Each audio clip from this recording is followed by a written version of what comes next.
Maurice, can you hear me?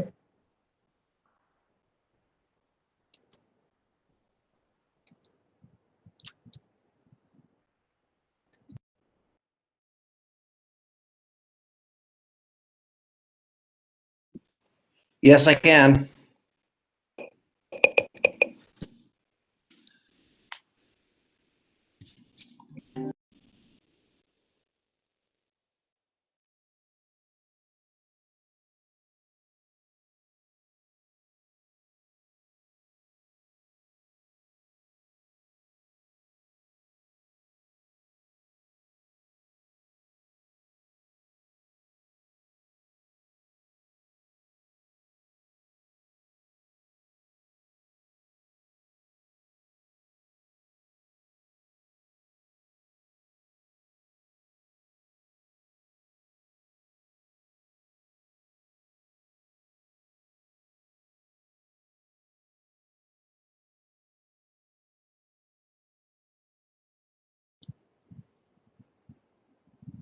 Hello? Hello? I don't hear me. Hello, hello. I hear you. Who's that? This is Maurice. So you heard me again. I did. All right. That's all I need to know.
I'm in, Maurice.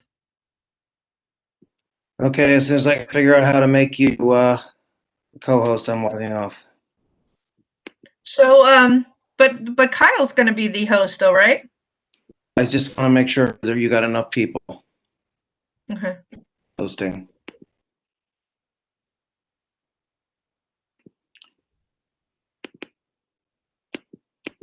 Damn it. How are you doing this with one arm?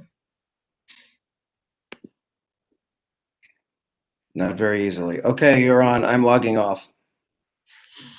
Okay, Maurice, take care. Or actually, I'm just gonna leave it logged on, but I'm not gonna be talking, just in case there's a problem. All right, sounds good. Thank you.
Someone's enjoying coffee.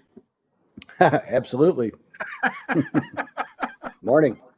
Good morning. I got mine here. There you go. Yeah, first time I've done one of these, so I figure I better get on early. That's what I did. Well, we do it with other stuff, but it seems to work out okay. Yeah, well, what are you going to do nowadays? Very interesting actually- times to say the least. It's nicer than going downtown, but it's the presentation of stuff, You emailed it down, but you hope they got it. Yeah, exactly. Either that or you can go like this with it, One never knows. Oh, gotta let the dog in. Okay.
Good morning, Carol. Morning, Liz. How are you? Pretty good. How are you? Hanging in there. I see you have a heavy sweatshirt on. Are you freezing? I don't put my heat on till later. Oh my goodness. When the 20th floor heat rises, and I have kept warm here all day, but this morning was a little chilly. I know you like to be warm. I know you like that sunshine. I do. Where is it? Hiding. We won't see it till June, I know. How are the kids? Okay? And they're pretty good. Are they? They're trudging along through the this online school thing. They're doing all right. Good. I don't know how you people do it because I'm glad mine are. Even my grandkids are way beyond it. Mine are pretty self-sufficient. We have to check in. The weird thing is they'll do assignments and then we'll get teachers calling or texting us saying that the assignments were not submitted, and the boys are like, well, we did the work, they're not there. So there are some technical difficulties, I guess. And we get these weird messages like one is failing a class and it's because work is missing. Huh. It's a little bit disconcerting, but then we contact the teacher and it all works out because they submit the work afterwards. And so teachers are understanding about the issues with the technology. Do we not have Maurice this morning? Maurice is not going to be here. He's still recovering from that thing that happened last week, that issue with his health. So you're taking his place? Oh, Kyle Reese will be here. Okay. I am going to be the co-host. Okay. So, yeah, we're going to make it work. Any postponements? No. And no withdrawals either. Okay. I see that Tim's on already. We have Tim, yes. Nobody else yet, although it's only 9:25.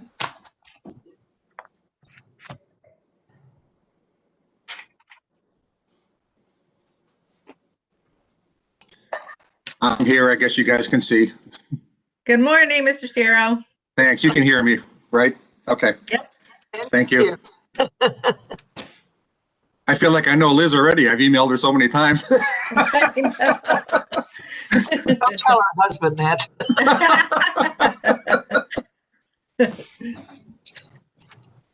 You know how those rumors are at City Hall. So true. It's so nice doing the hearings from home right now with all the snow outside. Did you get a lot of snow? You know, we've got a couple inches. I'm just glad that I don't have to clean off my car. Yeah, that's kind of nice. Not very much downtown. The streets are pretty clear. Yeah. Yeah, I just saw a plow go down our street.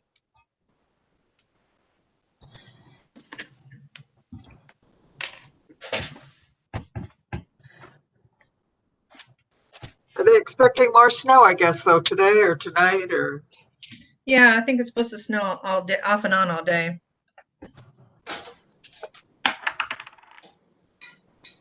It's snowing right now. Oh, yeah, I got a little bit out there too. But it's blowing sideways, so I figure it's going further south. Right. You're sending it our way. Actually, we're not they're not too far south of you. Actually, no, we're not south of you because we're I'm closer to Euclid, closer to the lake up there. For once, I don't think you guys got it as bad. No, we did. Good morning, Council President Kelly.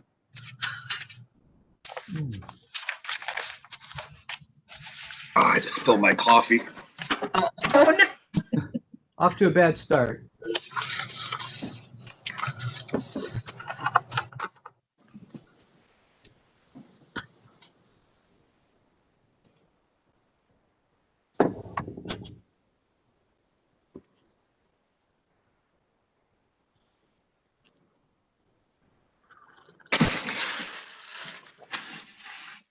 Councilman Kelly. Yes. Do you have any interest? I've been cleaning out files. Do you have any interest in all the information I had on the tree commission when I was on it? I sat on a task force and we came up with recommendations that obviously have not been. Yeah, send it on over. Or just save it. I'll make arrangements to get it, but just hang on to it. Okay, great. Thank you. You're welcome.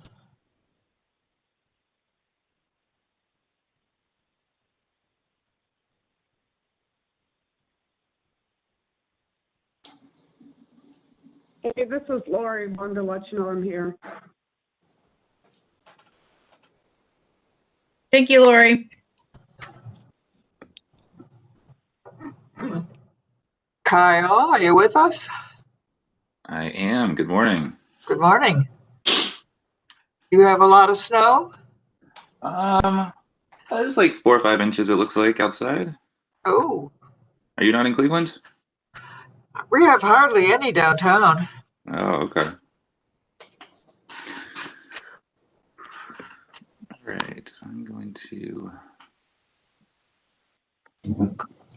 Oh, we need some more. Oh, I got Kelly on. I got Tim with us.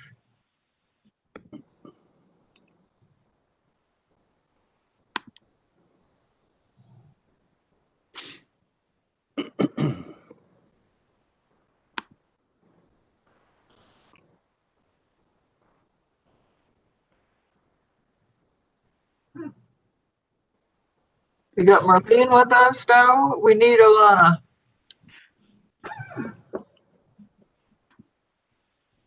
I see her. You do? I see her name. I don't know if I see her yet.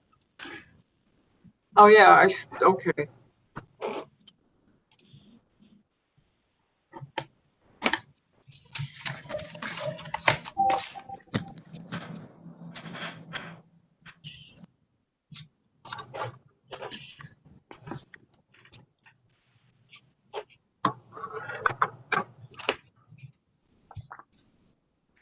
How's it going, Kyle? So far, so good, but we haven't started. Welcome to our world. Can you guys all see the presentation? Yes. Okay. Yes. Alana, are you with us? Looks like she has video. Was it last week she had a call in on her phone, but the video worked? I think so. That Yeah. sounds right.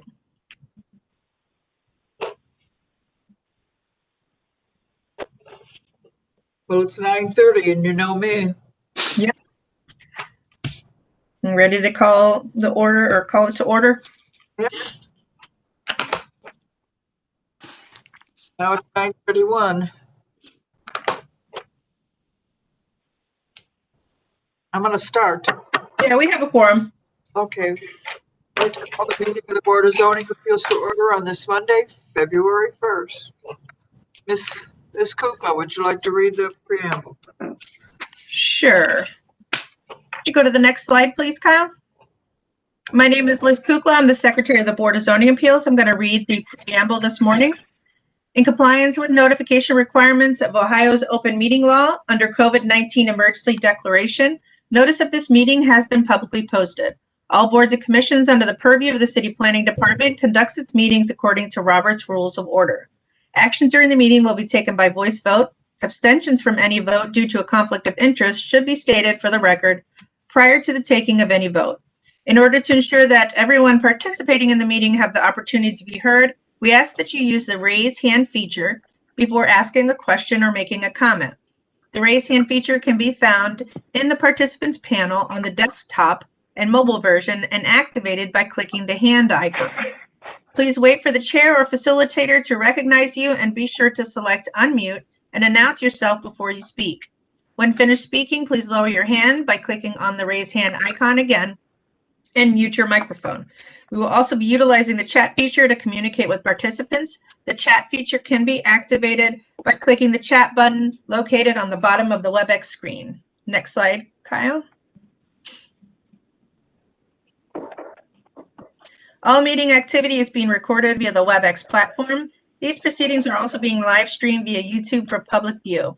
We have provided a link to the meeting for those who wish to speak on a particular case via our website and email. We have also received emails from those who have provided written comment on a particular matter. Next slide. Liz, will you do a roll call, please? Sure. Mr. Donovan? Yes. Ms. Britt? Here. Ms. Faith? I saw her. I believe she's present. I am here. I needed to unmute myself. Good morning. And Good Ms. morning. Barnes? Ms. Barnes? Here. Ms. Johnson? Yes, At the quorum. thank you. We have a full house. We have no postponements or withdrawals that I've been advised of. That's correct. Okay, let's go to the first case. Calendar 21-001 at 4116 Bidoff. Ms. Faith? Thank you, Madam Chair. Calendar number 21-001 at 4116 Bidoff Road. Premier Cleveland owner proposes to change the use of existing family residence to a two-family residence with existing detached two-car garage in an A1 one-family residential district. The owner appeals for relief from the sixth application of the Cleveland Codified Ordinances as stated in the agenda and the public record. Thank you very much. Tim? Everyone for this case? please raise your right hand. I'm looking for the screen to change so I can read there we go, swearing in commentary. At the end of this, I'm looking for a response that says, "I do," with your name. Do you swear or affirm that the testimony you're about to give is the whole truth and nothing but the truth? I do. Your name? Do Kevin. Jamie? Anyone else? Jamie, do you represent the owner of the property? No, I represent Old Brooklyn Community Development Corporation. Is there someone here representing the owner? I saw him in here earlier. Yes, Michael Beeler, can you hear me?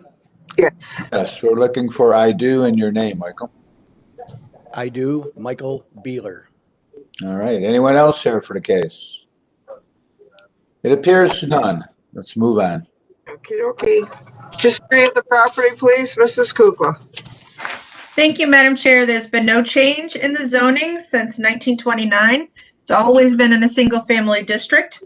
In the records room I found in 1931, a permit was issued to erect a 1.5-story single-family house and a 1-story garage.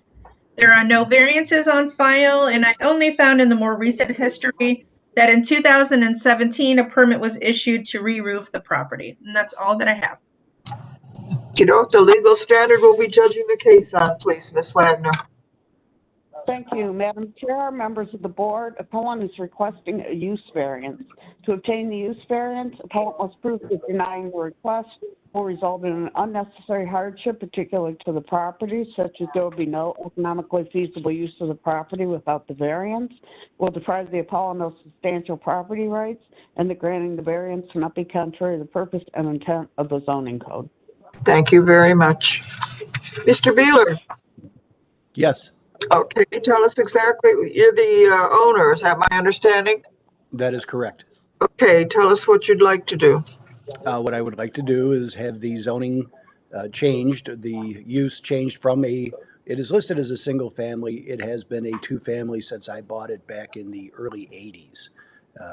And now I would like to sell it, and the buyer, the prospective buyer, can't get financing because he can't get a loan based on 2 rents for what is shown as a single family home.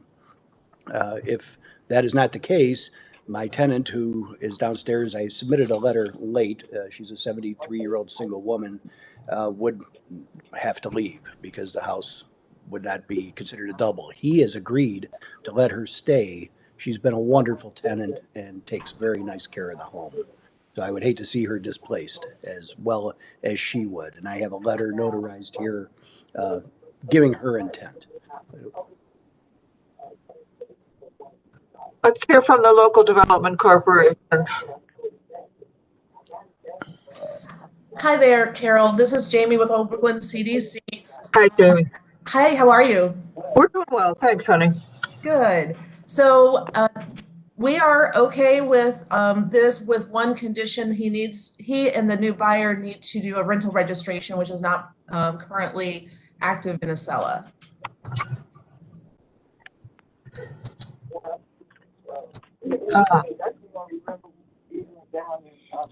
All right, I've got to go to Councilman Kelly. I want to hear from him. Thank you, Madam Chair.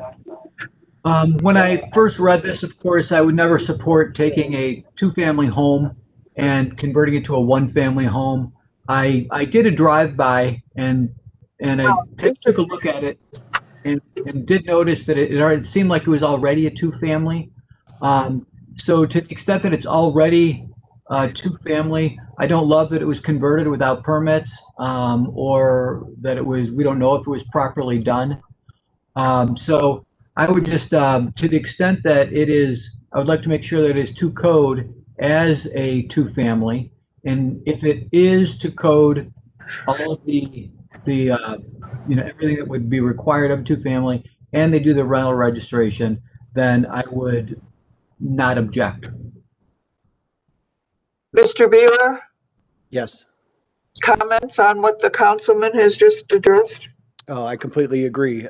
Certainly, whatever avenue process is necessary for the city to come out and verify that it is in fact a legal double.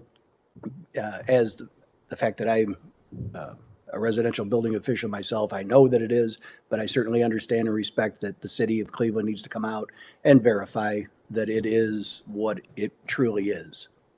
Does the second, is it on the second floor of this home? Is that, or is it in the rear? I don't know. And I want to know if there's another entrance and exit for the other property. Yeah, it is a traditional two-family. You enter, you can come up the front steps, as you can see from the picture. There is a separate door to the second floor, leads you upstairs, living room, 2 bedrooms, full bath, kitchen, dining room, and an exit out the rear of the home with a deck on it and a set of stairs that leads down to a deck from the first floor. The first floor is a standard. I did submit drawings. I had them drawn by an architect friend of mine to show everything that is there. From my knowledge, it is in complete compliance. When I purchased it, the people, and that was back in the 80s, I believe it was the daughter and son lived up there and had been there for a period of time. So it's been existing. Based on the metal casement windows that are up there, I'm guessing it was done somewhere in the 50s. Okay. Kyle Reese. Kyle Reese, City Planning. I did speak to Adam Davenport, who's the planner for this area, about the project. He was fully supportive of it. Again, not thrilled that it was done without permits, but understanding that this property owner wasn't responsible for that. So he did support the additional unit on the property. Thank you. Board, any questions? If not, I'll entertain a motion. Madam Chair, this is Liz Kukla before there's a motion. Yes. Okay. Just to Council President Kelly's comments on the code conformity. This is the first step in the process to get it up to code conformance. So there will be a building review after this, if this were granted today. So that's the natural process of the permitting of this use at this point. So just to kind of allay the council president's concerns. Thank you, Madam Chair. Before you call the roll, if any approval is contingent upon making sure that this is properly, that everything's caught up with the rental registry, that would be, and everything, all the lead testing, everything that needs to be done as part of that. Madam Chair? Yes. It seems like doing the exercise could reveal some additional concerns that have to be perhaps even weighed in terms of a variance itself. Is it smart for us to just delay making a decision till after they do that review? I'm going to go to Lori Wagner. Lori, could we pass it but hold it back to you so that they don't have to come back and go through this again? Miss Wagner? Hello? She may be muted. Please unmute yourself, Lori.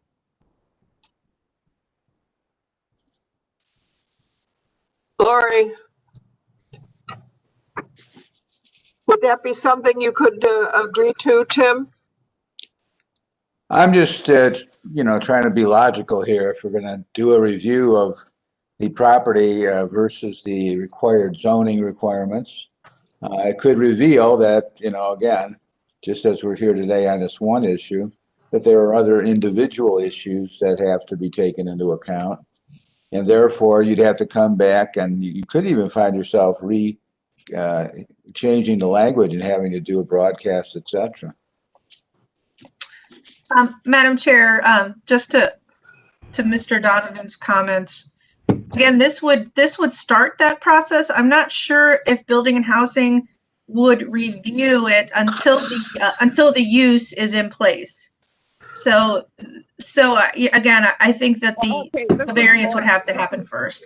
Sorry, Lori. This was Lori. I'm sorry. I was confusing my mute button and the old Star 6, which doesn't seem to work anymore. It doesn't make any sense to delay this. You should pass it.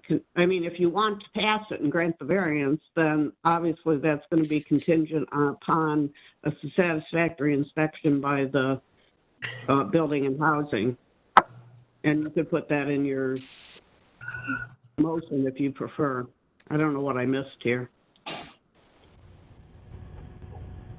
Tim, would that be something you could be amenable to?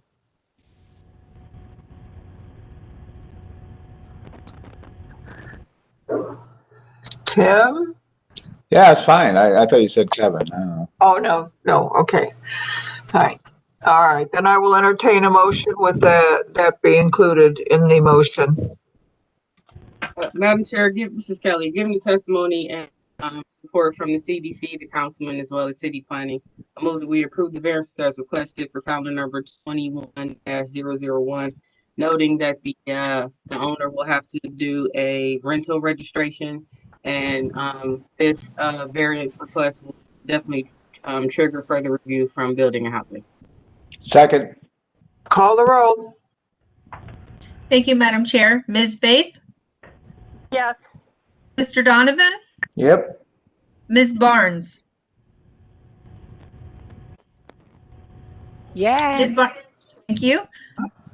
And Ms. Britt? Yes. Ms. Johnson? Yes. Calendar 21-001 is granted. We will ratify this next week and send you a letter. Do we ratify it after we get the building inspection? Thank you all. Ms. Coot, is this dependent on the building inspection for ratification or not? Yes. Okay. So to Mr. Donovan's comments, I'm not sure if you want to hold, so he's asking if we should hold it until we receive that inspection. I think we could just make it conditional upon we could just make it conditional. The resolution will reflect that, and the Building and Housing will respond to that when it is sent over to them. Yeah, this is Lori. I agree that's the most appropriate way. You don't want to hold this until Building and Housing can get an inspection.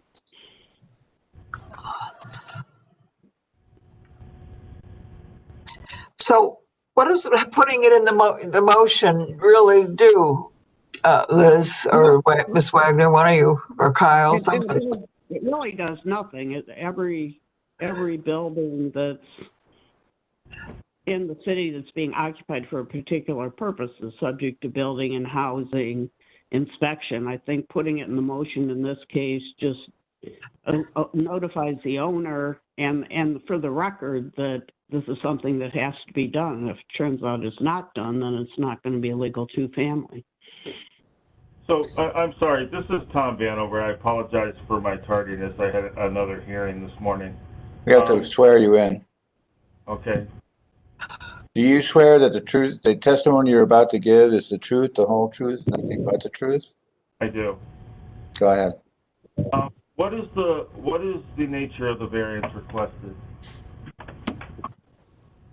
They want to convert a single family home to a double, which has been that way since before this gentleman bought it.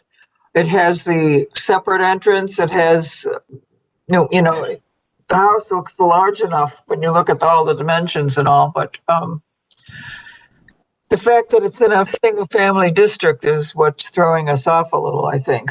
Okay, and was this a result of a permit request or a violation notice? No, permit request.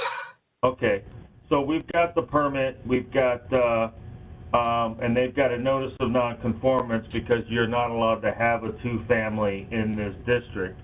So your variance is, yes, I agree, your variance is to just allow the nonconformance in the single-family district, and then everything else will still be subject to the plan approval and permit inspections.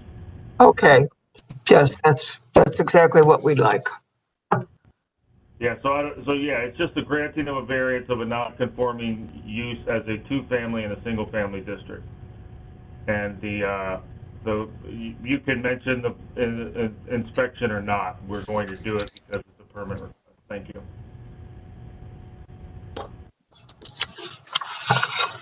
We had a motion and we passed it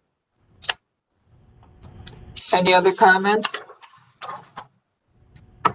Thanks, Tom. Thanks, Councilman Kelly. Thank you, old one. Thank you, old world. All right, are we ready to move forward? I am. Okay, good. Thank you. Calendar Yeah, 21. we all are. Let's go. 21-002 at 3420 West 130. Go ahead, Ms. Faith. And here we go. Moving right along. Calendar number 21-002 at 3420 West 130th Street.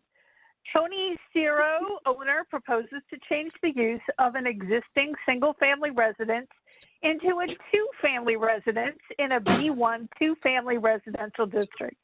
The owner appeals for relief from the strict application of the Cleveland Codified Ordinances as stated in the agenda and the public record. It's apparently two-family day, so here we go. Everyone for this case, kindly come forward, at least virtually. Raise your right hand. I'm going to read a swearing in notice. I'm looking for a response of I do with your name. All right, here we go. Do you swear or affirm that the testimony you're about to give is the whole truth and nothing but the truth? I do. I do, Brian Casey. Melissa Miller. I do, Tom Vanover. Anyone else? Hearing that, is one of you the owner then? I am the owner of, I'm the owner of the house. I'm actually the, I'm not sure what I'm called. My mother passed away in 2018. This was her property and I am the executor of the estate. I'm a little nervous because the last one seemed so professional. I don't think I'll be quite as professional, but I'll do my best. I have ways of dealing with you, Tony. No problem. I got it. All right, let's move it on. Okay, do I need, I can't find the raise my hand button either, so if I'm not sure. So let me know when I It's not your talk. turn yet, Tony. It's not your turn Okay. yet. Okay, history of the property, please, Mrs. Kukla. Thank you, Madam Chair. There's been no change in the zoning since 1929. It has always been a two-family zoning district. I couldn't find any records in the building and housing records room. There are no variances on file. I did find on our Acela system that in 2019, a registration renewal for 2 units was allowed in, it was in 2019, registration for renewal of 2 units was permitted. That's all that I have, Madam Chair. Thank you very much. History of the legal standard will be judging the case on, please, Ms. Wagner. Thank you, Madam Chair, members of the board. Appellant is requesting area variance from the minimum lot width and minimum lot area requirements of the zoning code. And unlike the last one, this one is in a two-family district, so the use is permitted. To obtain the area variances, appellant must prove that denying the request will create a practical difficulty not generally shared by other land or buildings in the same district, or deprive the appellant of substantial property rights, and that granting the variances will not be contrary to the purpose and intent of the zoning code. Thank you very much. Well, it seems like there's not much you can do about the 10-foot difference here. I've been there since, 1950 or whatever. Yeah, okay. Tony, is there a second resident that's still living in the house? Sorry. Is your tenant still living in the house even though your mom passed away?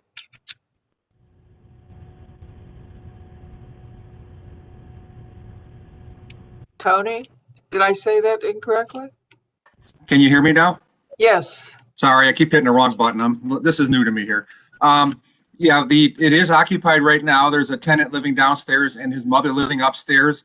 I did before they told me this was the last step basically. So I did put it up for sale and I did sell it. I do have an offer. I've accepted it and it's contingent upon it being whatever you call it, zoned as a two-family. The person living downstairs would be the homeowner. the person living upstairs would be the homeowner's mother. And so it will be owner occupied, and that's about all I can say. I don't, any questions I'll be happy to answer. I do know that when this thing was put together, I mean, I moved out of the house. This was my childhood home in 1975. And somewhere after that, I believe before 1980, my mom converted it to a double, but I didn't even find out it wasn't a double until she passed away. So that's all I can really say. It's already gone through building and they've approved everything. And right before it finalized, I got this minimum lot thing that was a problem. So that's my headache right now. And a deal's pending on it. Thank you very much for your input. Councilman Casey. Good morning, Madam Chair, members of the board. I think this one's pretty much a no-brainer. I'm supportive of changing everything. It's been this way since forever, so I have no objection to the board passing this. Thank you. Was there somebody else sworn in, Tim? Melissa Curtis, Development Corporation. Oh, yes. Morning. The Development Corporation has no issue with this being converted. The city is already thinks it's a double through rental registration, garbage cans, through their meters.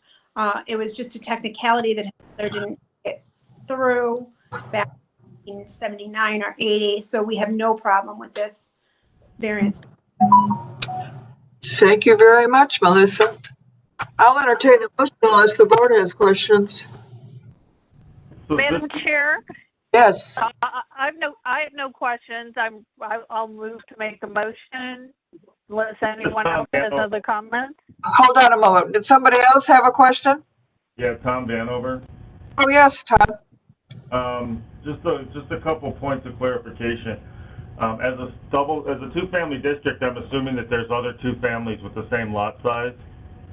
So we don't object to the variance based on lot size. I will, just as a point of clarification to the appellate, this is almost the last step because there is a permit in place for this. It will require an inspection to verify that there are two distinct means of egress, two distinct kitchens and restroom facilities and utilities and all of those things that make it a two-family, not just a single family where mom lives upstairs. Understand that there's a very distinct difference between having some rooms for your mom to live in and having it, because it's not about who's buying it next, it's about who's buying it after the person that's buying it buys it. So once we decide this, it will be a two-family forever. So it's almost the end, but you will be required to get it inspected by the Department of Building and Housing just to verify all of that indicia is in place. Thank you. Thanks, Tom. Now I will entertain a motion. Thank you, Madam Chair. Who's speaking? Go ahead, Tim.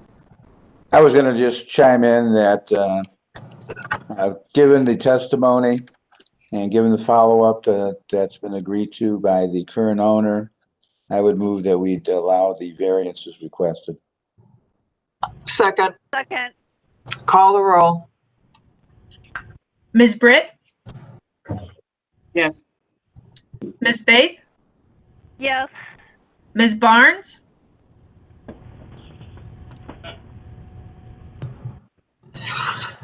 Ms. Barnes, Yes. Mr. Donovan, Yes. Ms. Johnson. Did you hear me? Yes. Nope, I didn't. I'm sorry. Thank you. Calendar 21-002 is granted. It'll be ratified next week and we will send you a letter. Moving right along to calendar 21003. Go ahead, Ms. Faith. Thank you, Madam Chair.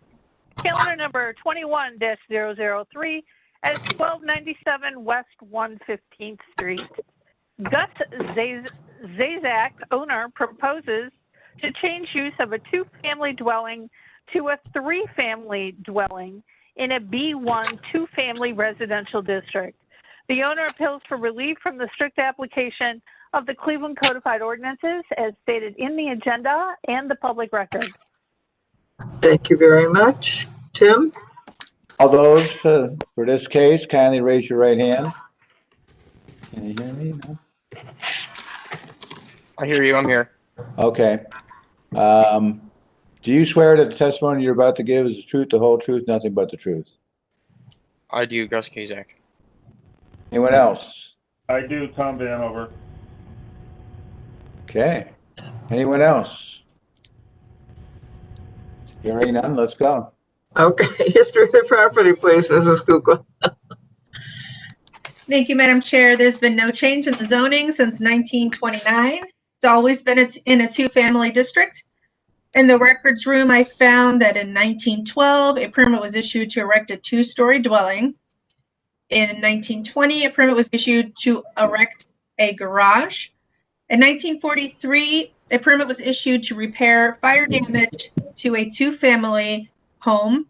There are no variances on file, and in the more recent history in the Acela system, we found that in 2005, a certificate of disclosure was issued stating that the use of the property is two-family.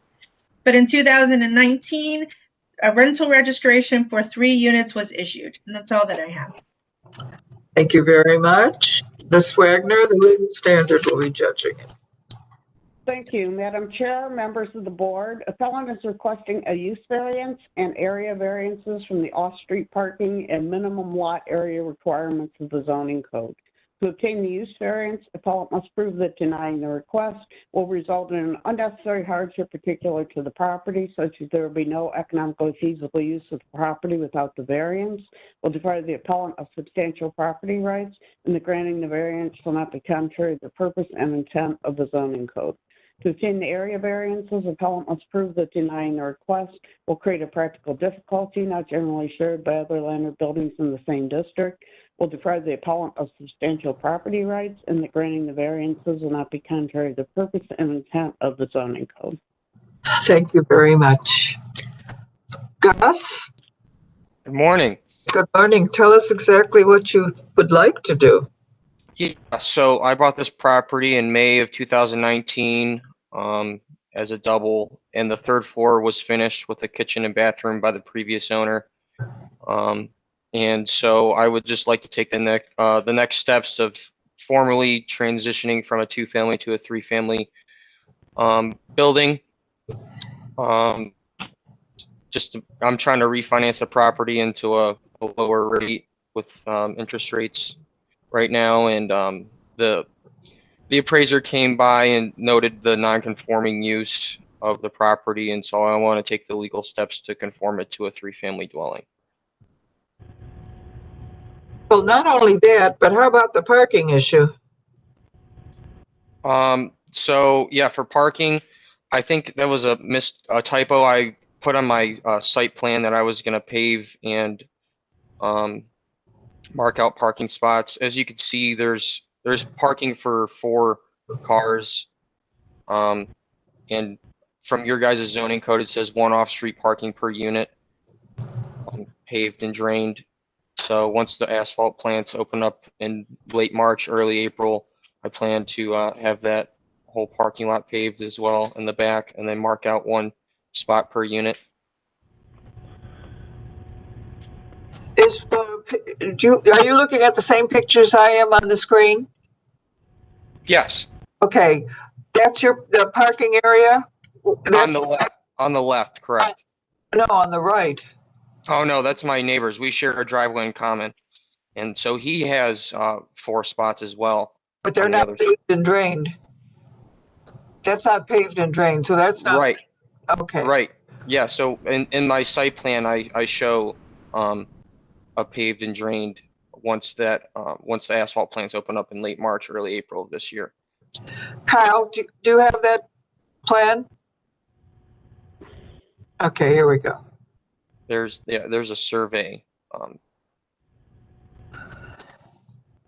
Well, if I had your eyesight, I could read this. Jeez. And Madam Chair, this is Liz. Yes, Liz. We had trouble as well reading the fine print there, and so we weren't sure that the paving was going to happen or not. But we can make that part of the resolution that the appellant is not asking for a variance from that code section regarding paving. Right, that was a mistake on my end. I think I sent you an email earlier, Liz, with the revised site plan, but it didn't make it to the slideshow. So that one just shows the existing site plan of the gravel already in place. So I have a revised one showing that it'll be paved and drained as well. All right, but let's talk about that third floor. Does that have a separate entrance and exit? So there is one stairwell leading up to the, on the back stairwell up to the unit. And then there is a casement window, which is larger than 8 square feet on the north side of the building. And so my understanding is that if these variances were granted, the next step would be building and housing come out and verifying that is conformance with code for fire escapes. And so there is that casement window there. And so if I need to put another fire escape or do a sprinkler system, I will conform to that as well. So, but right now there's only one stairwell. And then, like I said, a casement window over 8 square feet on the building. So what do I have to do? Jump out of the casement window? Is that what you're saying? Well, I think reading Ohio Revised Code, there's a maximum sill height that the casement window could be up off the ground. So I don't know if it meets that or not. I haven't measured it, but yeah, essentially that's what building code says too. Tom Vanover, let's hear from you. So the casement window is an emergency escape and rescue window. The expectation is that the fire department could get a ladder there. However, we do have local ordinance that requires occupied third stories to have a second means of egress. So he is accurate. There will have to be something additional done. It appears from my reading of the record that there is, you will not have to sprinkle it because it's still only a 3-family home and it's still a residential structure. But we will do an inspection and verify everything. See, oftentimes, and just for your information, these things are bootlegged in, and then you buy it this way, and there's no inspections done on anything. So we will come out and do, to the best that we can, inspect the property. But if you need to add the additional egress, and that'll be based off of the plans examiner, that'll be something that's required. But other than that, I think this is just a heightened, or it's an area or a lot size, and isn't this a 2-family district? Yes. Yeah, so it'll be a use variance too because it's a non-conforming use. Right. And somebody, we didn't hear from the council person, did we, Liz? Jenny? Did we hear from Jenny? No, we did not. We hear from the Local Development Corporation? No, sorry, we did not. Do we hear anything from any of the neighbors? No, I didn't receive any letters from the neighbors either. I sent you a letter and an email. Liz responded that you'll put it on the record. It was a support letter from my neighbor who I share the driveway with, Stephen O'Block. I could provide that as well. Oh, I apologize. Kyle, is that in the PowerPoint? I'm sorry. I may have sent it to Maurice. Madam Chair, I have a question. Go ahead, Tim. This goes to Mr. Vandover. We've had cases similar to this throughout the 20, 30 years I've sat on the board. And when I look for factors that differentiate the outcome, I find that usually the council person had a very strong opinion on whether or not they felt that third floors in particular were opportunities to expand Cleveland's density issue in terms of housing. This was especially the case down by Clifton Avenue and Lake Avenue here. I'm just wondering, does the city itself have a policy in terms of the future of such spaces in Cleveland? Is it something that the city would like to see those owners pursue or not, or is there no position at all at the moment? Mr. Donovan, I would assume the city has a position, and that would be through, the folks in planning and the council people and the elected officials. I am fortunate in that I have a very distinct group of documents that tell me what's legal and what's not, and I get to follow those.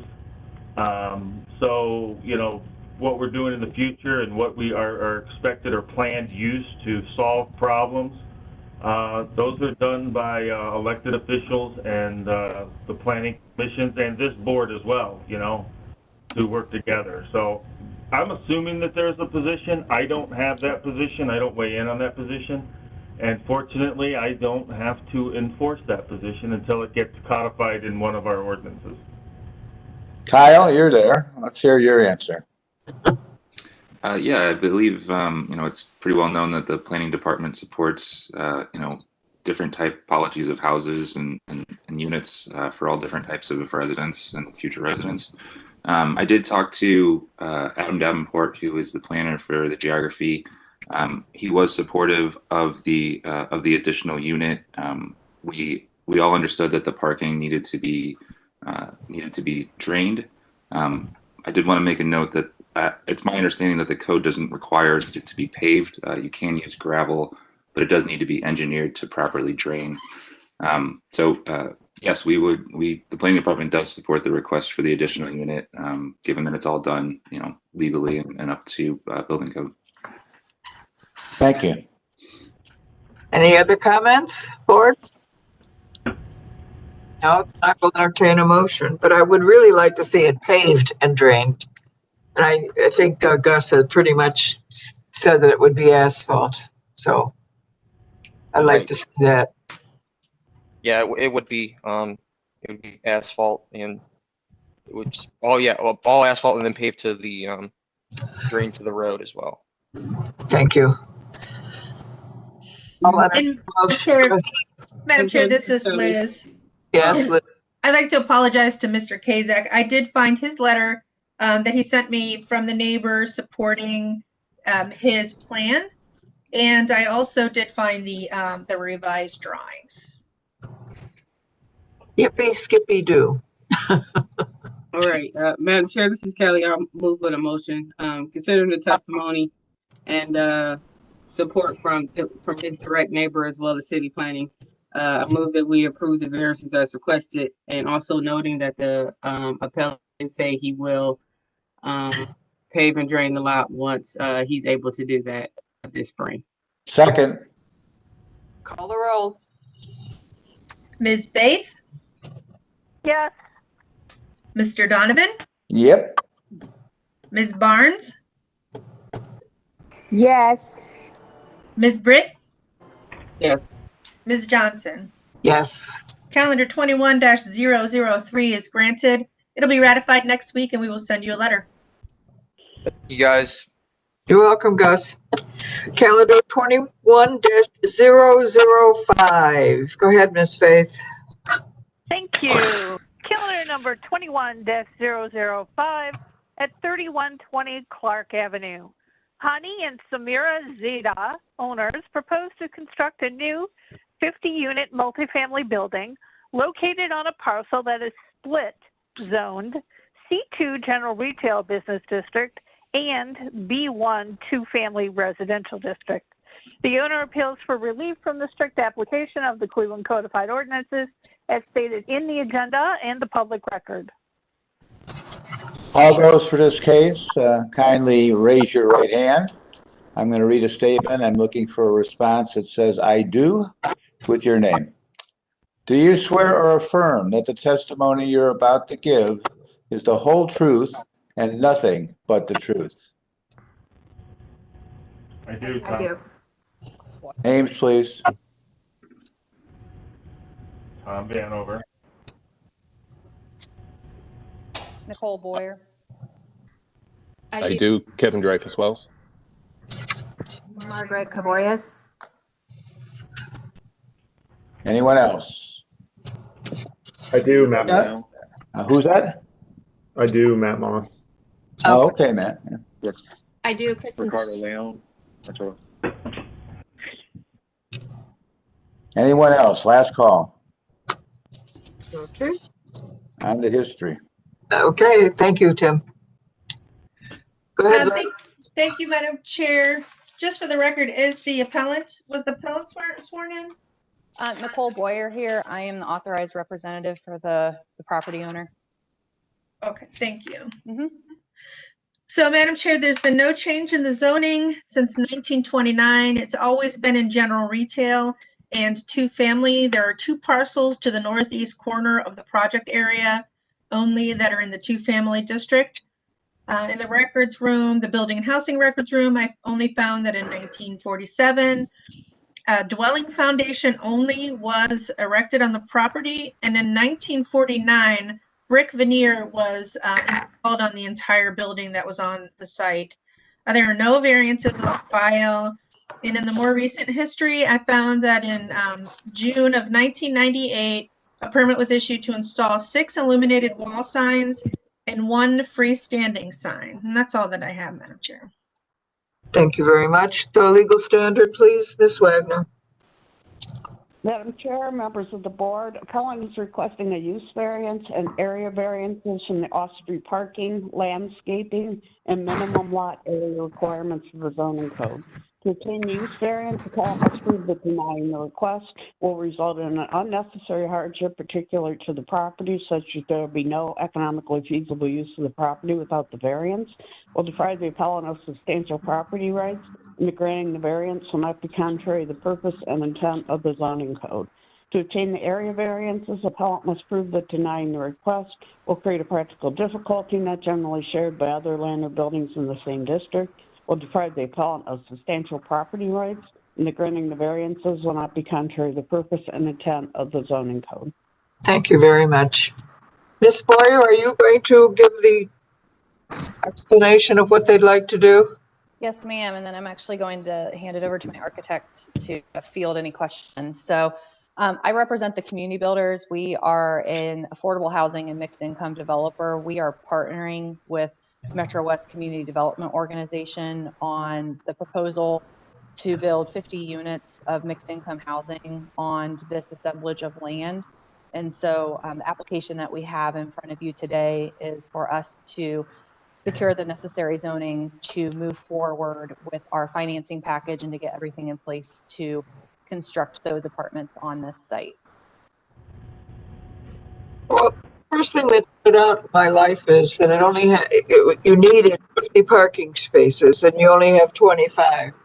So our organization, the Community Builders, has over 60 years of experience in serving mixed income housing in urban environments. And we have found through our operational team that very often mixed income housing tends to be overparked because many of our residents cannot afford cars. They depend on public transportation for their jobs. And so we like to locate our projects within close proximity to employment centers such as Metro Health in the Clark Fulton neighborhood.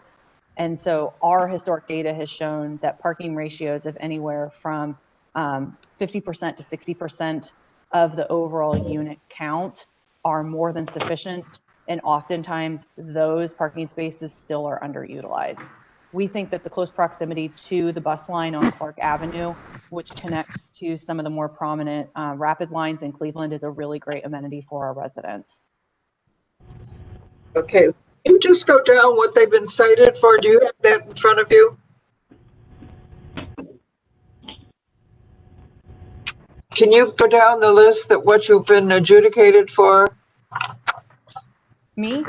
Yes. Oh, I'm sorry. In terms of the variances that we're requesting? Yes, correct. So we are requesting an apartment. So the way that the project's been viewed is there are 2 parcels that have a single family. Actually, I might have my architect speak to this a little bit more. Has that been consolidated, the 2 parcels? Into the commercial district? I think the architect should speak to this. Yeah. Yeah, if we can go to the site plan. Hey, Meg, you're muted. I'm not muted. Not muted, but I'd like to hear, you have to tell me your name. Can you hear me now? This is Margaret Cavorius. Yes. Okay. And I'm with RDL Architects, and Kevin and I are here to speak about the project today. So actually, right now, as it is, building, the site is comprised of 9 parcels. 7 of those parcels are general retail, and those all front Clark Avenue. And our building is within those 7 parcels. But there are 2 parcels that are 2-family, and they are located along West 32nd at the rear of the site. And what's showing up now in this image is those 2-family parcels have a driveway access, and they have a pocket park, which would be open to the community. So we are working to keep the building as far away as possible from our northern neighbors. And we are trying to keep it on the general retail sites, but we do need a variance because those 2 parcels are, the 2-family are part of our overall site. Well, my question was, are all the parcels, the 7 in the front and the 2 in the back, are they all consolidated? Not at this moment. Have you applied for it? I don't think we've applied for it. Yeah, I mean, because this is part of an application for low-income housing tax credit funding, we're seeking the zoning approval now at this preliminary stage with the intent that the consolidation would occur after the project is funded. Thank you very much for that clarification. Continue, go down the list. So the next variance we are requesting is for the parking, which Nicole went over with their prior experience. TCB has found that they don't typically need more than half a parking space per unit. We are also providing bicycle parking on the site, and that is located at the rear of the site. We have an RTA bus stop out front, and additionally, Nicole, I don't know if you want to speak to this, but I know TCB has been working with the city and Metro West to look for some district parking solutions for any overflow parking that might occur. Yeah, there's preliminary discussions, and there's nothing to speak to right now, but we have entertained options to look for other, district parking and parking sharing alternatives that could make use of other surface spaces that are adjacent to or in close proximity to the site. Okay, go on to the, do we have a 6-foot wide landscaping? Yeah. So actually, Kevin and I, we weren't sure what this was for, and we did talk to Chuck's, and he said he removed this one because this did not apply to the site. But either way, we're going to have landscaping around the entire building, as you can see from Peggy's landscape plan, including landscaping between the parking lot and West 32nd. And just to clarify, the person who removed that was Mr. Okoye, who was the zoning reviewer for this project from the building department. I don't understand where the bollards are going, to be honest with you. Yeah, there's no bollards. There is no bollards? Right, yes. And so Kevin and I had a discussion with him, and he removed that, and he reissued a new letter to us that excluded this variance. Okay, so we do have the landscaping strip, but we're taking out the bollards. No bollards. Okay. The next one was number 4, which states the, Yeah. I understand. Okay. So the whole site is just a little bit under an acre. So that would only permit us to build half of the site acreage. So that would be 21,500 square feet. And of course, we're showing a 4-story, 50-unit building to add density to the area. And that would require a minimum building square footage of 60,393 square feet. Do we have an elevation on the? Okay. Oh. And we could speak a little bit about our process in the where we are in the design process. We've gone to local design review. Our intent is to provide a strong street edge that gets towards what city planning's, our understanding what city planning's current goals are. This is a work in progress. The comments we've heard from local design review are to look at potentially increasing some of the glazing on the upper stories, which we're looking at and we think is feasible, to continue to study exterior materials and do the things that maintain activity along the street edge. What you see in that elevation is towards the right side of the upper elevation. There are community and public areas that are being provided with a lot of glazing and transparency. On the left are residential units that, in addition to their own connection to the apartment circulation, are being provided with their own front doors, so they create their own street presence and eyes on the street. There will be some separation of landscape areas and fencing so that those aren't directly up against the Clark Avenue activity, but still provide that relationship with the street. And similar kinds of units turning around onto the West 32nd Street side. I have concerns with having somebody on the first floor living there. Are they going to congregate outside then?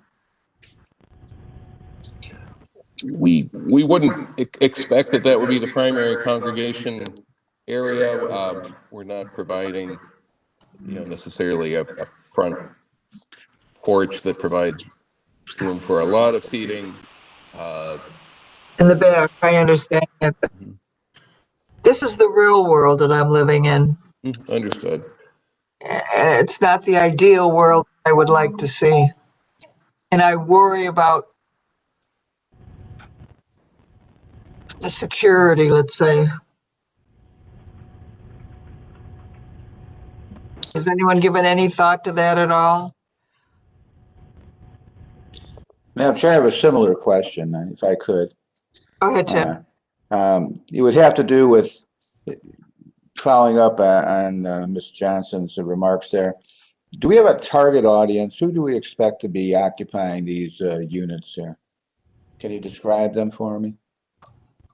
So our housing, what we consider to be family or general population apartment communities, serve the community itself, and that's part of why we have been working closely with Metro West to create this project. We envision that this project right here will serve a wide variety of people, be it single mothers that have children, older adults that are looking for housing that maybe cannot stay in their homes but want to stay in the community and are seeking more of a garden style or single story place to live. We also anticipate that it's going to provide some housing opportunities for those professionals that want to live in the Clark Fulton neighborhood, but maybe cannot either find housing that's there currently or cannot afford what's in place or what's going up in the market rate environment right now. Okay, we got 50 units. How many of them are like 2 bedrooms or more? So 35% of our units are 1 bedrooms, and in most of our projects, our experience has been that in 50 unit, comparable 50 unit size projects in comparable urban markets, roughly 21 units. So 40% of our projects tend to have multi-occupant households. The rest of them usually have single individuals in them. Well, here's part of the reason I'm asking the question I'm asking here. On one hand, we're short on parking. On the other hand, we're putting in a pocket park. Who will the pocket park serve? Is that meant to be small children, or is it meant to be, no, it's adults that'll be occupying that, senior level people, etc.? Because if you have a real need for parking, maybe you ask yourself, do you put a pocket park there if it's not going to have the kind of use that you intend it to have? Absolutely. So the concept of the pocket park was developed in collaboration with the community. The Clark Fulton community is currently going through a neighborhood planning strategy session. And so we work directly with that team. And one of the challenges that was identified was just a lack of robust available green space scattered throughout the neighborhood. And as we were looking at ways to better provide space, not only for our residents, but also maybe ways to connect to the community. We're creating the Pocket Park. It will be open to the public. Preliminary planning for the park does include the potential for some sort of, if not hot lot, like play area, then other sorts of landscaping features that could be used, like a sculpture or something that kids could climb on. But we envision the Pocket Park space to be something that can be engaged and used by all members of the community, both in terms of age as well as whether or not they live in this building or if they live in other housing. Will there be a management team on site? Yes. Yes, the community builders will, we not only are developing this, but we will be one of the owners as well as the full-time management agent for the project itself. Is that park illuminated at night? It will be. We will work with our architect and with our landscape designer to make sure that it's illuminated and that it meets all the city code requirements. Any other questions, board? Kyle, City of Cleveland Planning? I believe we have the planner for the district, Matt Moss. Oh, Matt, I'm sorry. That's quite all right, Madam Chair. This is Matt Moss. I'm a neighborhood planner with the Cleveland City Planning Commission. As the applicant and their team testified, they have gone through a conceptual design review process with the local design review committee and the Planning Commission. The Planning Commission has approved this plan conceptually with some of the comments that the architect team has gone over already.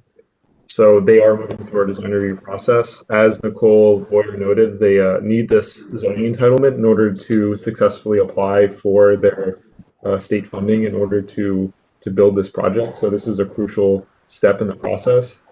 As you may know, some of you may know, we are working on broadly a form-based code pilot across the city. Clark Fulton was one neighborhood we initially evaluated for the form-based code pilot, but that was, we held off on that because at the same time, and what is currently underway is a master planning process called the Clark Fulton Together Plan. So in other words, to make a long story short, this is an area where we are currently actively revising the neighborhood plan for this community. And one thing that has emerged already in that planning process, and one thing we have heard from community members prior to that planning process is a greater need and desire for new housing that is affordable. So this project really meets that goal and meets that need. I think in this neighborhood particularly, our zoning code parking minimums belie the actual need for parking. There is ample street parking.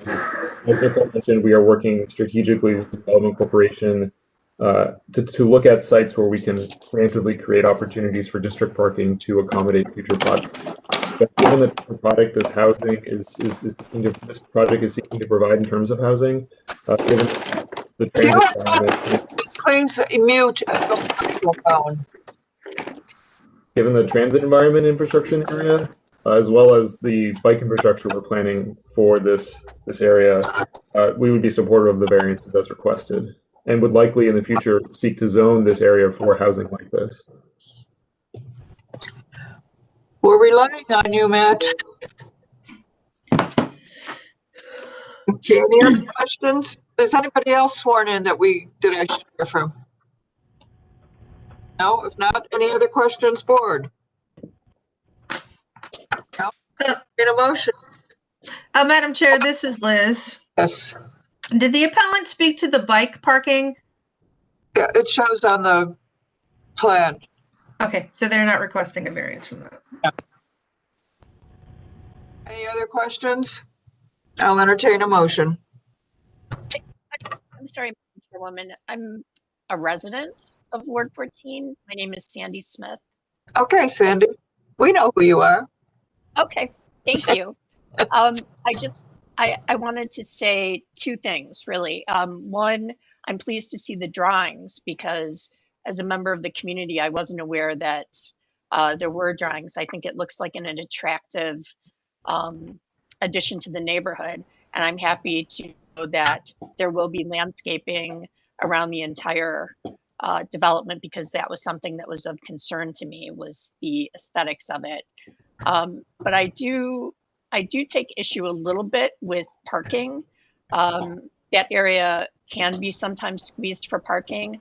I appreciate the fact that the developers do have experience with this. But I would like to know when they bring projects to BOZA that they do have something in their back pocket in terms of overflow parking and not just sort of vague references to it. Thank you very much for your time. Thank you, Sandy. Do you see what when you get involved with with their presentation to the community, to the local block clubs or the development corporation for the area? This is Ricardo Leon with Metro West.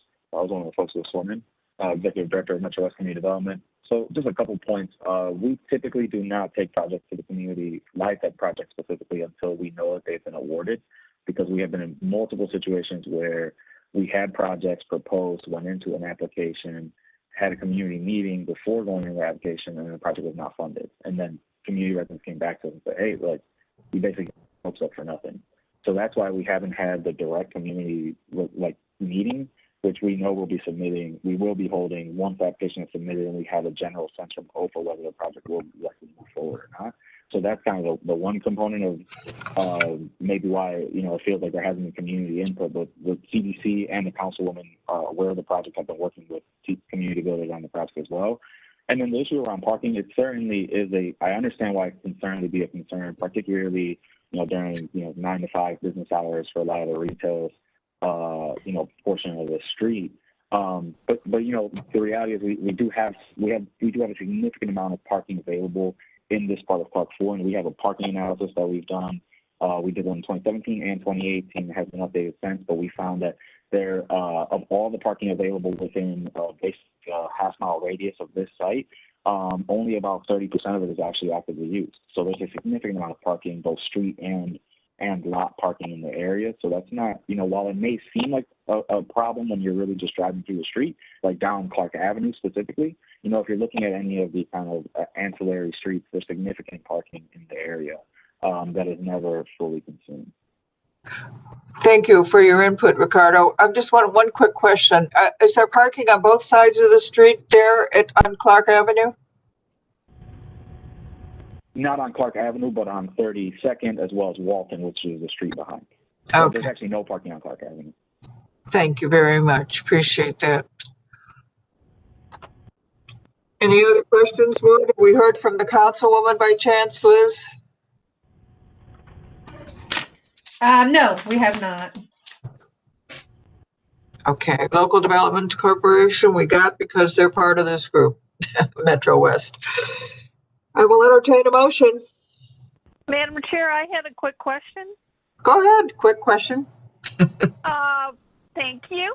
To Ricardo or Matt, do either of you know how Clark Avenue is being impacted by the RTA redesign?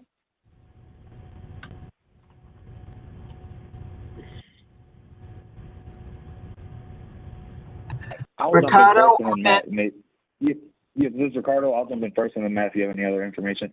So I know the only proposed changes potentially are around the West 25th and Clark intersection. But from my understanding, there is not going to be the BRT won't have an effect on Clark itself, just on that main intersection, which is really like the main intersection in our community. And I think the change is really there, just the signal. Okay, so you don't know if there's going to be any increased frequency in the bus on Clark Avenue or not? No, up to this point, RTA has not shared any expectation that there'll be an increased frequency along Clark specifically. Okay, all right, okay. Ricardo, I'm just wondering. Oh, go ahead, Ms. Faith. I was just wondering if we think that the bike rack is adequate, or if we need more bike racks. Matt, do you have any thoughts on that? Yeah, Alana, this is Matt Moss. I think the bike parking is adequate. I think what we'll look to do with the design team as they move through, if they are awarded and they move through the final design review process, is to make sure that bike parking is optimally located and hopefully covered too. It's it really ups usage if the bike parking, especially if it's outside, is covered in some way, so you can lock and unlock and take care of what you need to do without getting rained on or snowed on. But other than that, I think it is in a good location in terms of accessibility to the building. and the general location. It's a pretty active block, and the block lengths here aren't too great that I think this corridor would be served with more of this building form on it, and would hopefully continue to make it more walkable and bike friendly. We are looking at through the Core Folding Together plan ways in which we can make West 32nd and Walton alternative bike routes, because the right of way is so constrained on Clark in terms of adding bike infrastructure. We're looking at these side streets like 32nd and Walton to provide bike connectivity in a low stress way. So I think for this site, it's appropriately located. We'll just make sure that it can be the highest quality it can be through the design review process. That's excellent. I think that's going to really alleviate some of any concerns about parking, because I think we're going to see a lot more active transit in residents of this facility. I want to ask Ricardo a question real fast, Ms. Faith. Ricardo, come back. Okay, Ricardo, my question would be, if this is, well, I realize you're waiting for funding to help, but if that happens and you are now then deciding to go forward with this project in concrete, let's say, will you be going to the community to get some input from them? Oh, definitely. We typically hold 2 to 3, on any of these projects, we'll hold 2 to 3 public meetings that are just open to the general public. And we often partner with a council person as well to hold in their ward meetings as well.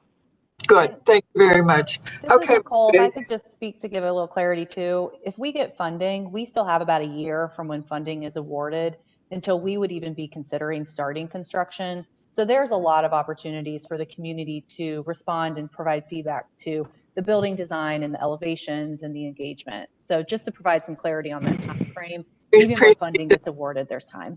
That's good, Nicole. Thank you. I appreciate that update. I will entertain a motion, board.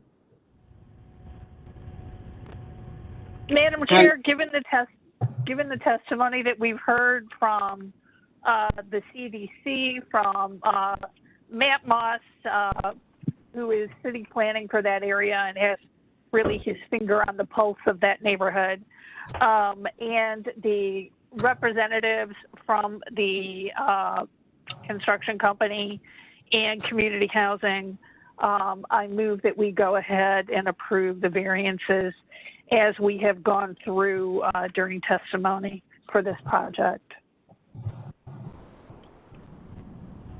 We have a second? I just second.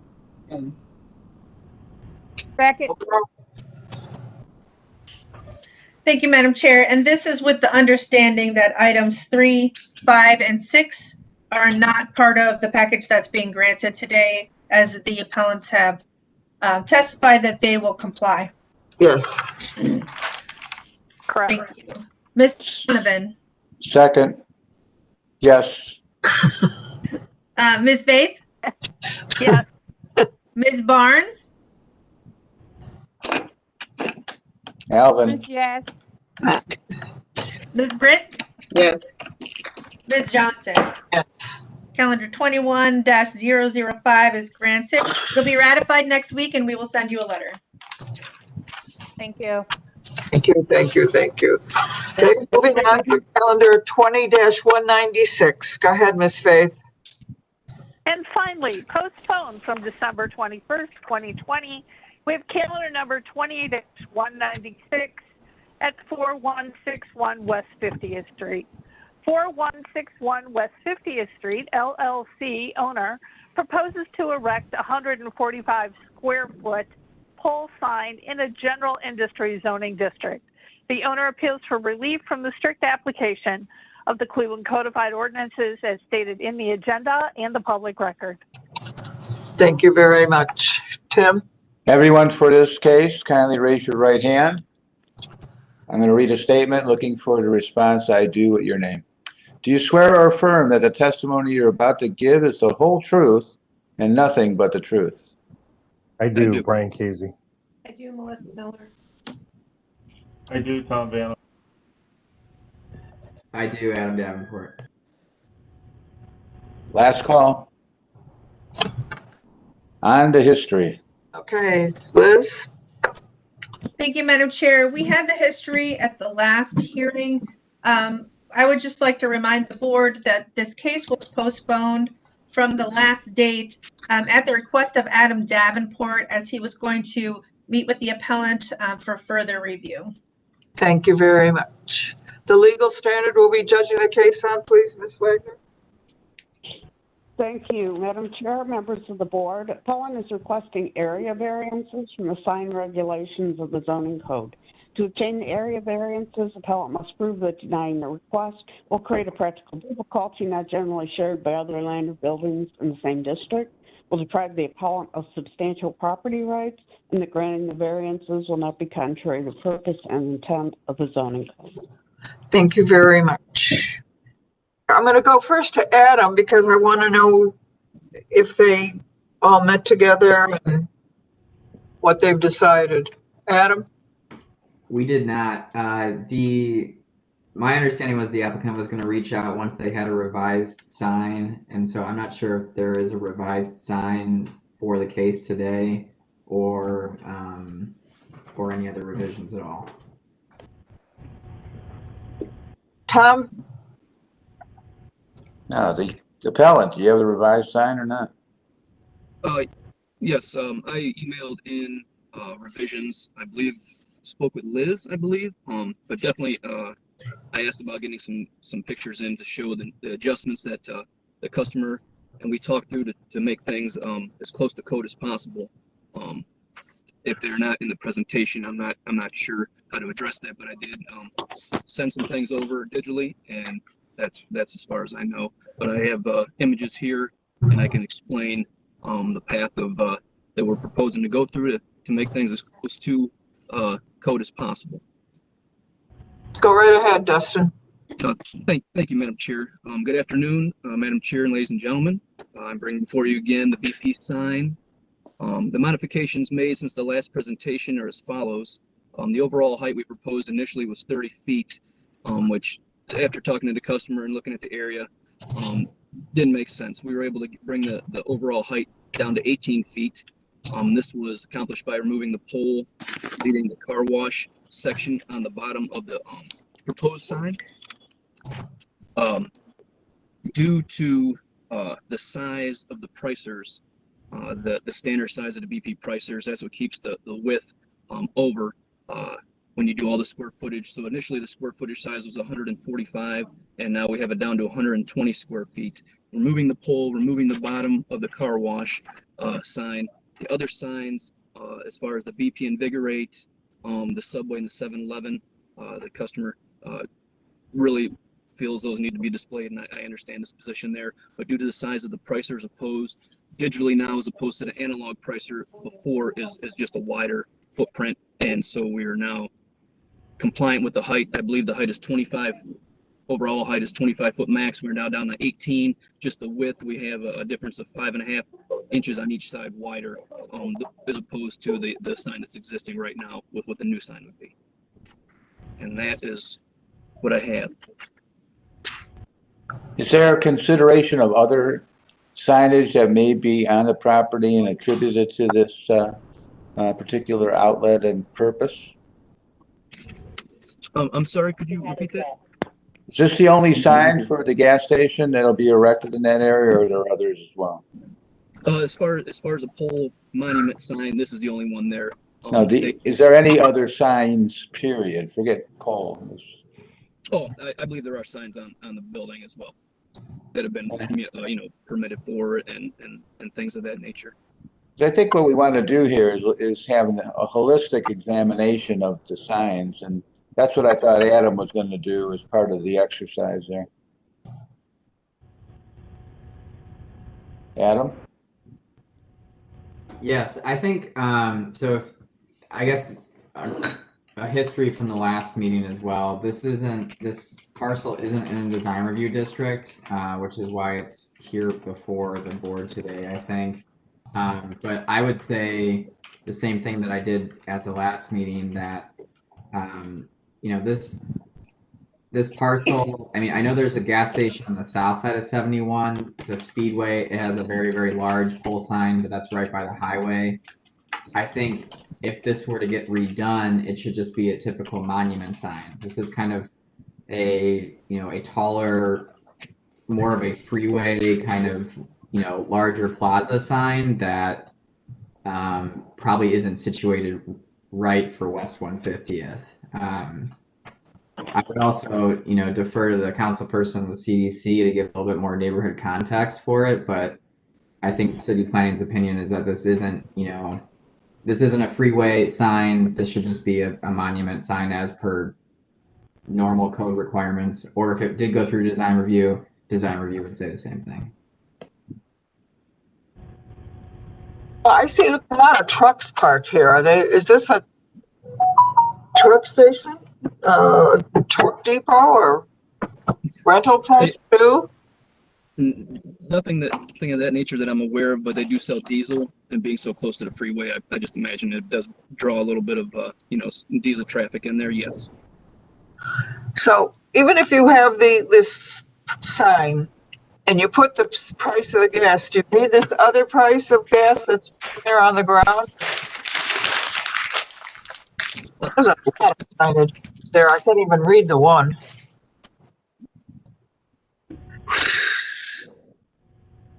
I couldn't really understand your question. I heard Okay, crumbling in the Tom, background. I'm can you go sorry. back As the far as picture with- prices you're asking? I was looking more at the property and now, okay, hold on. Is this not this yellow and green sign here on the bottom right-hand photo? A price of gas or diesel or something?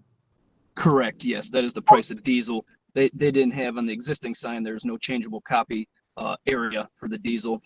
Instead of, as they wanted to refresh the sign and make new, they want everything with digital. And then that's for the demographic, the area, the size of the sign that's there. That's what the customer felt with their research would be most suited as the sizes they proposed. And the digital pricer is what brings out the width of the sign. Listening to Adam speak, I understand where he was coming from for sure. I would just say the difference from the sign that we're proposing now as opposed to the sign that's standing there right now is overall width would be 11.25 inches. It'd be wider, 11.25 total, and then it'd be 2 foot taller than what's existing. And then that would accommodate the BP, the 7-Eleven, the Subway, the BP Invigorate, and then allow them to have their digital pricers as well. Is Tom Donovan still with us? Tom Vanover, I mean? Yes. Tom, input? This is really just a sizing issue from our perspective. So I mean, we don't really have as a building official, I don't really have any input or opinion. I do happen to live right down the street from there. So I am aware of the location. It is not, I mean, it is right off the freeway. So there's a lot of, that, I believe that the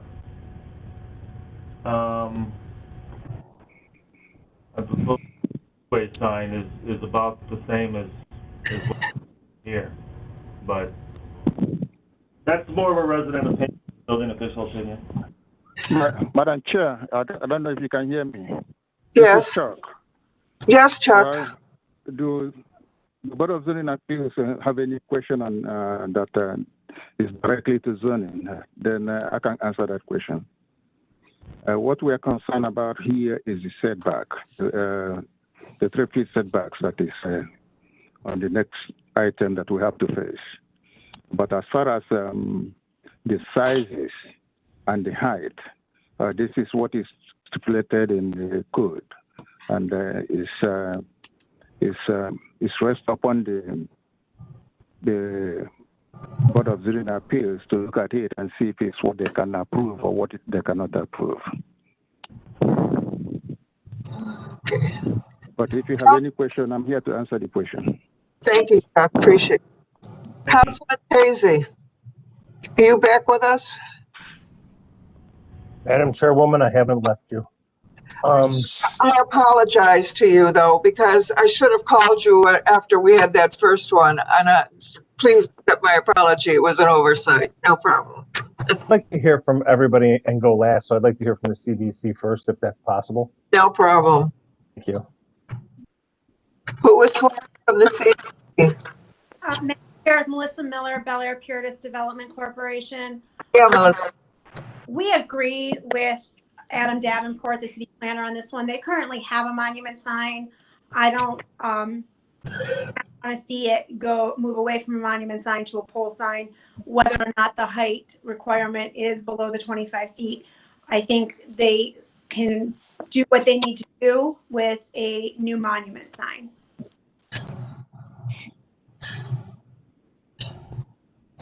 Okay, Councilman. Thank you, Madam Chairwoman and members of the board. You know, one of the things that we look for as elected officials and residents, because I live extremely close to this project as well, is collaboration. And one of the reasons that we postponed this in December was so that myself, the CDC, and Adam Davenport could meet with the owners and the planners of this, and that didn't happen. And that concerns me. That, you know, this is the first time that both the CDC and the city is seeing this revised drawings for the sign. I'm in agreement with Mr. Davenport and Ms. Miller, and that the sign that's there currently fits into the aesthetics of what's already there. And the monument sign is sufficient for the need of the subway, the 7-Eleven, and the BP. And I'm not supportive of moving this to a pole sign at all. It just it wouldn't fit in with the aesthetics of what's on that side of the street of West 150. Thank you. Thank you, Councilman. Board questions, comments? Hello? Anybody? Yes, no, or go home? Madam Chair, this is Kelly. Wondering what the sign guy would have to, you know, he just heard what the councilman had to say, and is that, you know, something he's willing to entertain, or, you know, or do we just have to go on?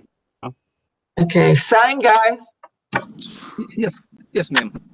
I'm kind of confused as far as the talk between the pole sign and the monument sign. Like the sign that's existing right now, I guess, would be a monument sign, just the look of it, and basically the sign that we're proposing, the new rendition of it now would be, it would look very similar, just be a little bit wider and a little bit taller, and it would be a little bit wider only to allow for the digital pricers to be in there for the size that they want, for the visibility they like to see.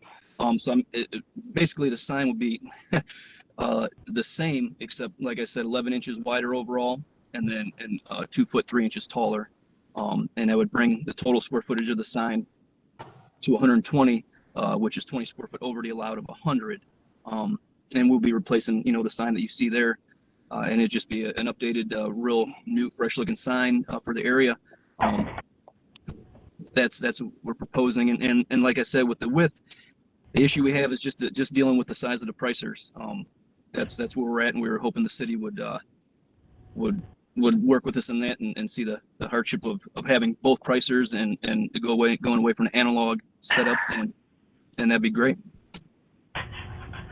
Dustin, could you just explain what the height of the pole is? Because I think people are hearing pole sign and they're thinking like some gigantic pole that's going to be like in the, you know, curved area of the street. So maybe if you could just break down those, you know, dimensions.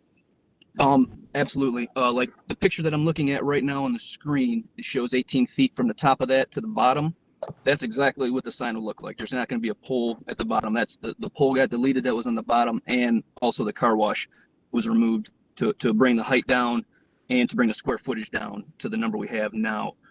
So the sign is going to look very similar to what's existing right now. As far as there's no pole underneath, that's going to look very similar to what you see that's existing. Just as I said a few times, and I apologize for repeating, it's just going to be under a foot wider and 2 foot 3 inches taller.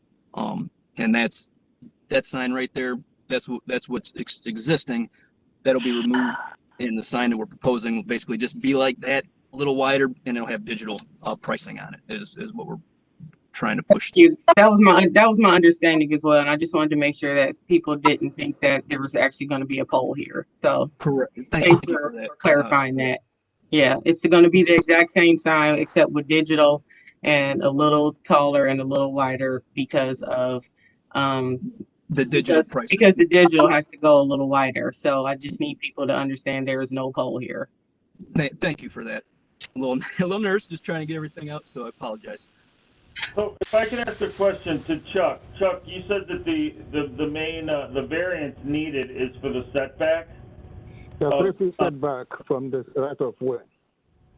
Okay, so the new sign's going where the current sign is. Does that mean that the current sign doesn't meet the setback requirements? They didn't show it. That's why I cited it there. They didn't show that. They didn't show the this one there. Yeah. Going right where the other one was? Yeah. Correct. Okay. So we can assume if it's going in the same place, we can assume that the current sign doesn't meet the setback requirements. And you're saying that you're replacing the sign with something. Once a sign is removed, it doesn't count anymore. We will review the new sign as. I understand. I understand. Okay. I think for reference, so just to point out that it doesn't. As far as what we've got. What we've actually regulated and issued a non-compliance for is the setbacks, and it will be required to comply because it's a new sign. But just so that maybe people can see that it's a condition that's already there. Yeah, I haven't even heard from them if this current sign or the old one meets that setback requirement. I don't know. And they are here. They can clarify on that, if they meet the setback requirement or not. Yeah, what I'm sorry, I'm not sure what a raise hand feature is. May I speak? Shirley. Oh, you're not Shirley, you're Dustin. Dustin, yeah, thank you. Sorry. What I have, it says section 35015.15, which states that a freestanding sign located in an industrial zoning district shall be 3 feet from the right of way. So we will definitely make it whatever the right of way requirement is. 3 feet from the right of way, that should be no problem. Don't have before me what exactly the code is or if that's actually saying it needs to be that. From the picture, it looks like that's easily 3 feet from the right of way, so I'm not sure if I'm misunderstanding what I'm reading here, but absolutely we'd be able to put the sign in and to make it right with the city, wherever that number is. Well, what do your plans say that how far from the right of way is it? As far as the plans go, we were putting it in the same spot. I see where the square foot was over, and I see where the overall height was over, and I don't see where it says it's out of position for not being, because the original sign was there. Is where it's at. We're just put in the same spot, and if there is a situation that needs to be moved, that's fine. I was not aware of that though. This is Kyle from Kyle Reese from the planning department. It just seems like the site plan wasn't submitted. Chuck, is that correct? So we would just need a site plan showing that it's a minimum of 3 feet from the right of way. I think you're right. This image of the existing sign shows that it's probably more than 3 feet. There just wasn't a drawing submitted. This is Chuck, Building and Housing. The required setback is 3 feet. They can go 6 feet. They can go 6 feet. Anything higher than more than 3 feet is okay, but the minimum is 3 feet. And even till now, I don't know if it's less than 3 feet.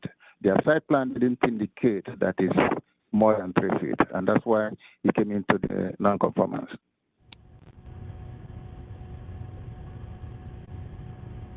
I don't understand. Yeah, the site plan indicates that it's not more than 3 feet. Chuck, is that what you said? Yeah, I said that their site plan did not show that it's up to 3 feet, but anything more than 3 feet, is 3 feet or more is okay, setback. But we don't have a plan showing that, correct? We don't have a site plan. Okay. No, we don't have a site plan showing that. All right. Okay, guys, this is where we left off last time when we said they ought to get together with Adam and work our way through the issues. Didn't happen. Let's put a time out on the field and tell them to go do it again. Because we're wasting a lot of our time here. A lot of time being wasted. Well, I guess, ladies and gentlemen, can I? And we would need to see a site plan too. Why this? Okay. I apologize. I don't know how I misunderstood having to speak with Adam as we talked about last time. That I'll definitely own that as being my fault. I apologize, Adam, for sure. I was very sorry. As far as I don't even remember us speaking about the it being out of the right of way and needing the site plan. I didn't remember that being an issue, especially since the sign is existing. We're just gonna be putting it where it was at. There should be something, I'm sure, documenting that this sign was put here legally or illegally, to code or not to code as far as the setback. So I would have no problem fixing the setback number. I'm sure we can look at that. Dustin, Yes, ma'am. Is there a reason that we postponed this on December 21st? It's 5 or 6 weeks later. Is there a reason in that time you didn't have an opportunity to meet with Adam and the councilman and the CDC? If we give you 4 weeks to make this happen, I want to make sure that you make it happen. Are you able to do that in 4 weeks and get everybody on board and get your site plan put together and come back to us prepared with everything you need? Yes, ma'am. Can you do that in 4 weeks? Yes, ma'am. So if I could ask one more question before we disperse, it's a matter of we don't have the information on the setback. Chuck, does the height in the area comply, or is that out of compliance as well? Okay, according to their statement right now, they are reducing the 30 feet high to 18, which complies. They reduced the 145 feet to 124, which does not comply. The maximum is 100 feet. That's what the board has to consider. Okay. As far as the setback is concerned, if the board can grant it under the condition that they have to meet that setback, I think everything will be okay. Well, so I think the question is there still a square footage and area issue that needs to be talked about with the neighborhood? Right. Right. Okay. Madam Chair? Yes. The appellant did submit the revised drawings showing that the total height would be 18 feet, which is under the required, I believe it's 25 feet. So, and what's required by code is 100 feet, and now he's proposing 120 with those revised drawings. I've got that on my screen right now. Yes. And it is. I'm sorry. Now go right ahead.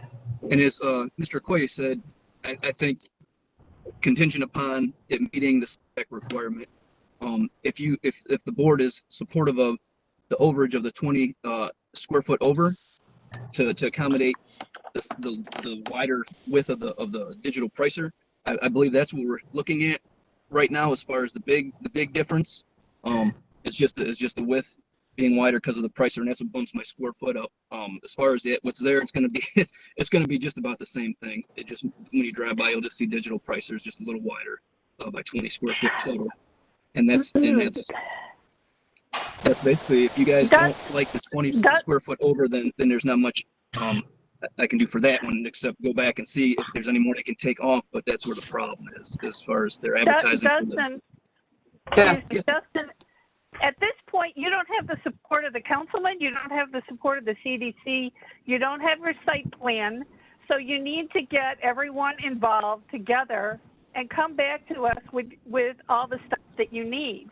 And you need to explain this to the councilman and the CDC, and you need to meet with Adam Davenport. Okay. And you need to make sure that you understand, once you take the old sign out, that means the new sign has to comply with all the variances. So it doesn't matter where the old sign is now. Once you take that out, you're putting in a new sign.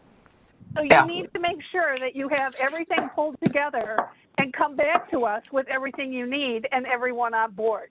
You can tell us the dimensions over and over again, but without the support of the councilman and the CDC, and all the materials you need to submit to us so that building and housing and everybody else can review it, then, you know, we could talk till the cows come home, and we're not going to get anywhere today. Well, let's get a date for postponement, please, Liz. Thank you, Madam Chair. March 1st. Thank you very much. Without objection, board? Without objection. Without objection. Thank you. Madam Chair, to And the the board. appellant, does he have contact information? Does he have an email from, or the email address for Mr. Davenport? Yeah, that's what I was just going to ask, if I can have some contact information just to have that down. Liz? Sure. I will email that to you right after the meeting. Thank you. Thank you all. All right, let's move it. Board of Zoning Appeals, old business. 1 through 4. Without objection. Did we? Madam Chair, 1 through 4, it's 1 through 3. 3. The rehearing consideration. Okay, we didn't, okay. Do we have that on the screen? Okay, there. How about 12 and 13? Kyle, do you have that on a slide? The old business? When I printed it, it came, I had a problem. Okay, thank you. It didn't show up on my print. Okay, this dismiss and remind sent a number 13. What does that mean? You sent them another reminder? No, Madam Chair, I just wanted to let you know that we sent the reminder, and today we should dismiss it because we haven't heard anything back. Okay. Number 13, dismiss without objection. Without objection. Without objection. And the Holmes Avenue revised, you have not received yet? We have received that, Madam Chair. So we are ratifying it today. And number 12, without objection. Right. Without objection. 1, 3, and 2. Now, Without objection. okay, on the affirmations, because of the pandemic, okay, we need on 4608 and 4610 West Clinton, without objection. Without objection. Okay. Without objection. All right, now let's talk about the rehearing on the landmarks. You all got letters, comments, et cetera, et cetera. What's that all about? Well, We don't know that they're asking us for a rehearing.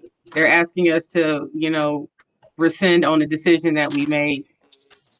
I understand what the argument is. I don't remember the case. What was the case? You weren't here, Tim. Yeah, you weren't here. Okay.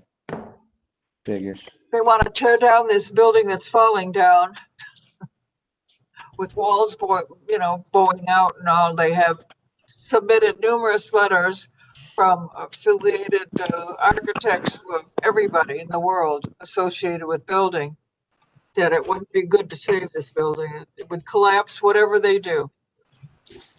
Yeah, I have unfortunately for some, a kind of long history about buildings that, quote, can or cannot be saved. And oftentimes what you think cannot be saved can be saved. I mean, there's a building in the warehouse district on West 9th Street where literally the back wall fell out of the building. It's been restored and it houses an eye doctor clinic right today. And it's still one of the oldest buildings in the city of Cleveland. So, I mean, I go in here with eyes wide open if I were to hear the case. Madam Chair, this is Liz. We do have Donald Pettit, the Secretary of the Landmarks Commission, if you'd like to hear. I know you've received his letter, but if you'd like to hear verbatim why he is requesting this rehearing. Liz, to the board, before Don speaks, could I just remind the board of the standard here for a rehearing? Yes, I read it. I read it. Thank you, Lori. Motion for rehearing or reconsideration only if the board determines that new relevant evidence will be presented that was not available at the original hearing, or that a change in circumstances exists justifying the rehearing or reconsideration. So that's what the board needs to look at right now. We're not deciding whether the building building shouldn't be torn down. We're deciding whether the board should rehear its decision at the last hearing. And I would turn it over to Don Pettit now. Thank you, Lori. Lori, can I ask a question? So this is Tom Vanover. And this is, it may just be academic, but what is the standard by which, and I know it exists, but I don't think I've ever actually read it, the standard by which BZA can overturn a landmarks decision? Lori? Okay, you're going to ask me that when I don't have that in front of me. But And I basically, apologize. arbitrary, unreasonable, not supported by the preponderance of substantial, reliable, and probative evidence. I'm thinking in this case that the board was making its decision based on, well, the board should speak to that. Thank you. I think the issue in this case is whether the decision of the Landmark Commission was supported by the evidence as in front of the board at the time of that hearing. And now the issue is whether there's new relevant evidence that was not available at the original hearing, or that a change in circumstances justifies the rehearing or reconsideration. So what we need to determine now, is there any new evidence that was not presented at the last time, not the same opinion or the same feeling that presented in the board meeting, but new evidence that shows that we should reverse our decision? And if I may ask, was my testimony from the Landmarks Commission, and I apologize, I did not make the last hearing, was my testimony from the Landmarks Commission hearings, actually there were multiple, was that presented at the last hearing for BOZA? Madam Chair, this is Liz. I believe that Secretary Pettit did state that no condemnation notice was issued. I believe that's the extent of it. Yeah, this is Lori Wagner again, and I would say that the building and housing testimony was certainly summarized by Mr. Pettit. I can't say in how much detail. You know, that wasn't firsthand testimony, but Mr. Pettit did, in quite some depth, I think, talk about the opinions of the Building and Housing Department. So. Madam Chair, if I may read my statement, please. Yes. Thank you, Madam Chair and members of the board. Thank you for giving us this opportunity. I'm here today as a representative of the City of Cleveland requesting a rehearing on the grounds that the chief building official, the city council member, and counsel for the Landmarks Commission were not in attendance at the last meeting. I'm also concerned that the board failed to adequately justify their reasons for finding the decision of the Landmarks Commission to be arbitrary and capricious. I have spoken to Director Collier, and he supports the request for a rehearing in order for the board to hear additional input from individuals who contributed to the basis for the Commission's decision.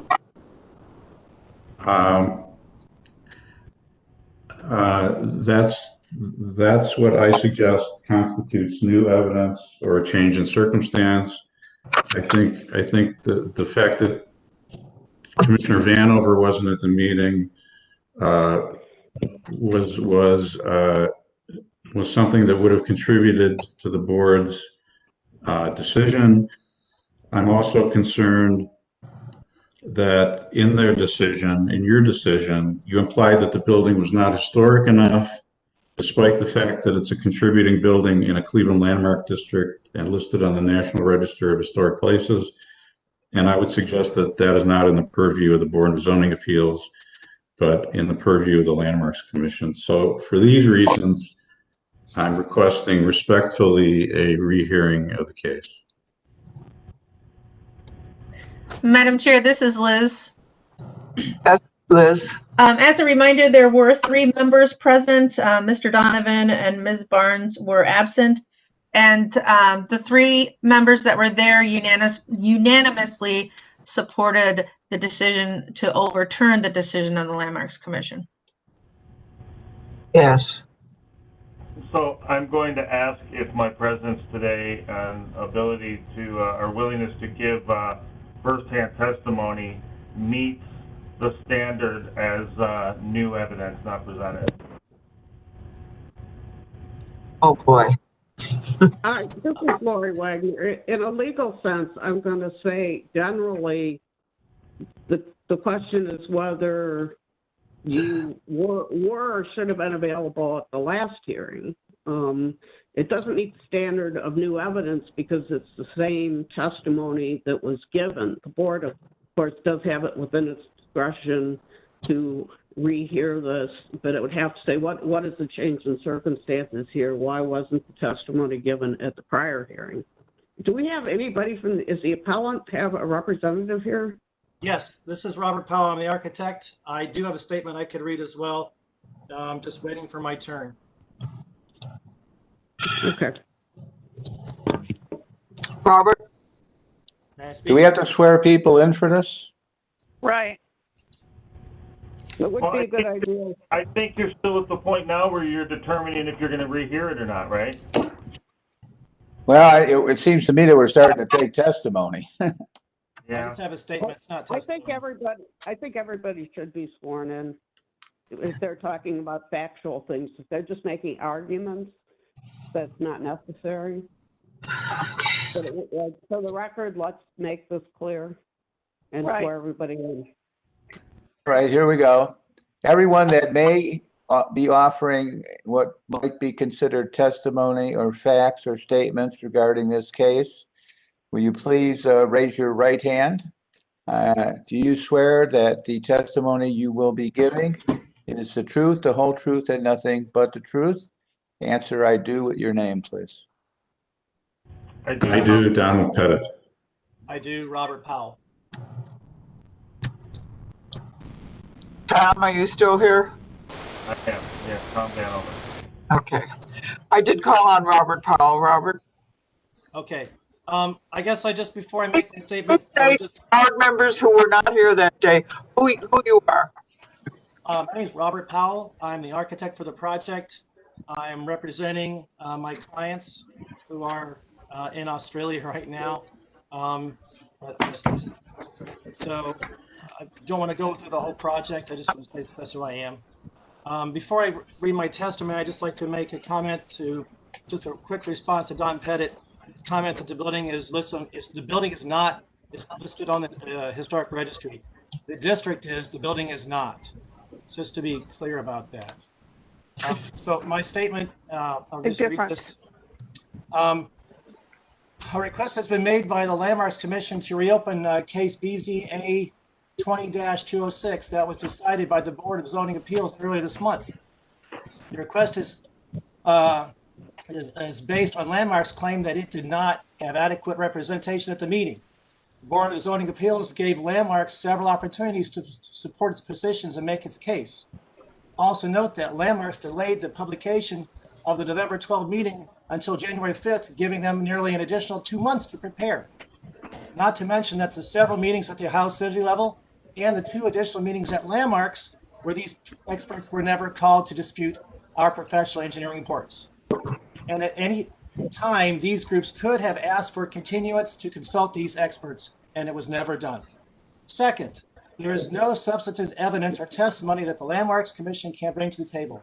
None of the people that Landmarks has listed as being absent from the meeting have ever personally inspected the building to contradict the hundreds of pages of reports generated by 4 professional licensed architects and engineers, along with 2 reputable historic restoration contractors. In addition to this, both Tom Vanover and Don Pettit were personally extended invitations to tour the building. These invitations were never accepted.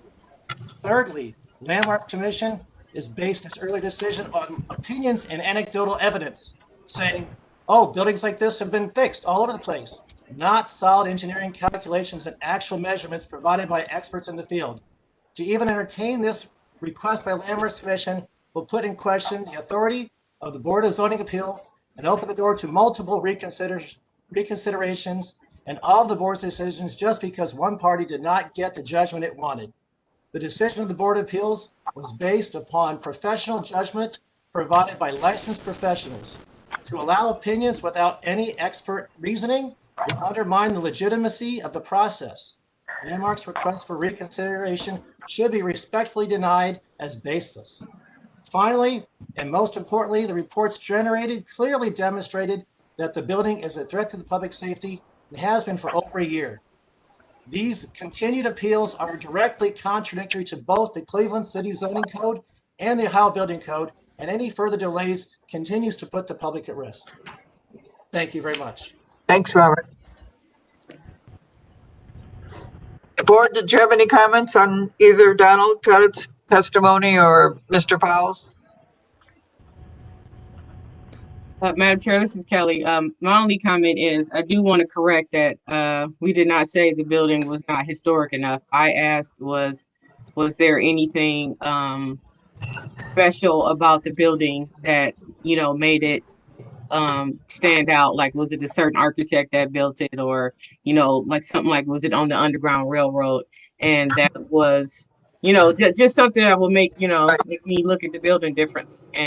And there was no testimony given about other than the building was built in a certain year. So I just want to make sure that no one said the building wasn't historic enough. It was that I was trying to find something, you know, something else that stood out about the building. Right. Some significant provenance to the building. Ms. Barnes wasn't here that day, and neither was Tim.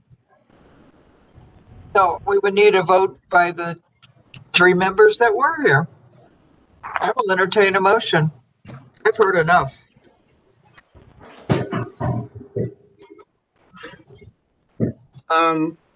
Kelly? Well, yeah, well, if you've heard enough, Madam Chair, I'm going to respectfully ask that we maintain our decision to allow the building to be torn down and not hear the rehearing.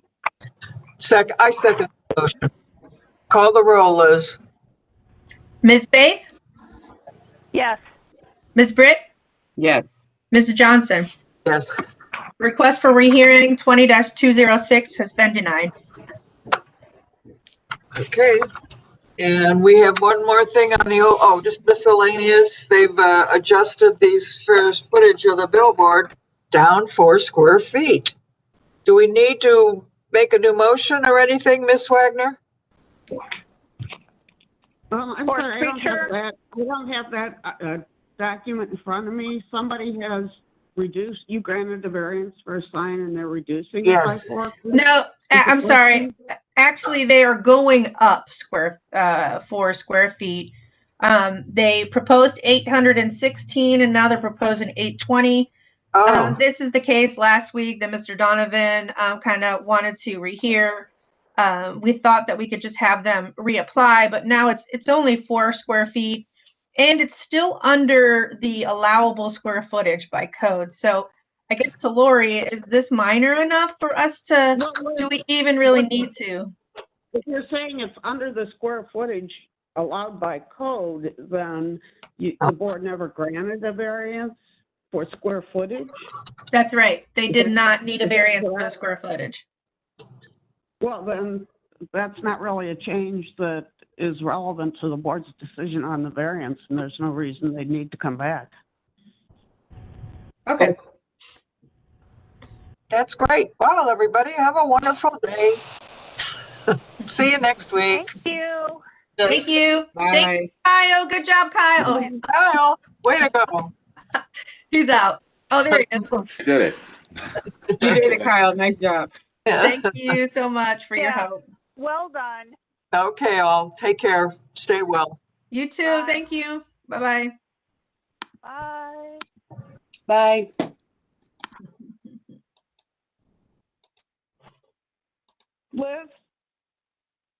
Liz, are you there? I guess not.